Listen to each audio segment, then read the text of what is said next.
Le pôle laine, c'est un pôle territorial de coopération économique. Il se situe dans le sud de la Haute-Loire, en Auvergne, donc c'est le pôle laine du Pays de Sauge. Sa vocation est de redynamiser la filière laine. Le pôle laine a été confronté à plusieurs problématiques. La première, sauvegarder un patrimoine, tout l'univers lainier depuis des siècles qui existe dans notre territoire.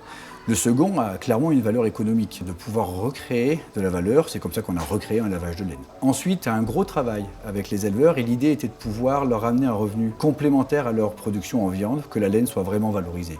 Ça permet aussi d'avoir une filière intégrée puisque nous réalisons tout en local et donc de garantir à des éleveurs une prestation 100% made in France. Et puis enfin, ce PTCE, comme tous les PTCE, est ancré dans le champ de l'économie sociale et solidaire. Et l'idée aussi est de faire de l'insertion par l'activité économique en relayant les actions réalisées par les ateliers de la Bruyère.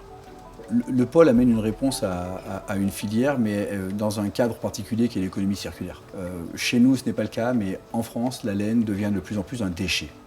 Et donc, grâce au travail du pôle laine, on permet de transformer pour certains un déchet en une valeur. Et puis, grâce à ce pôle, on a pu enclencher une synergie qui a fait développer d'autres actions de territoire et d'autres actions de filière. Et puis, on a quand même eu des résultats assez rapidement. Ça a été la mise en muséographie sur l'axe valorisation des patrimoines matériels et immatériels et l'ouverture de ce musée de la lainerie. Et puis, le second axe qu'on a développé, où il y a eu un très gros travail de fait, c'est la relance et la sauvegarde du lavage de laine et la création de la SARL lavage de laine du Gévaudan en 2017.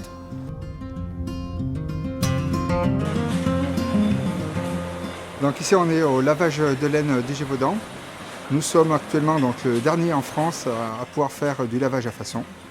Grâce au pôle laine, donc en associant avec les ateliers de la Bruyère, on a pu créer une nouvelle structure, acheter de nouveaux bâtiments et déplacer toutes les machines pour faire la mise aux normes.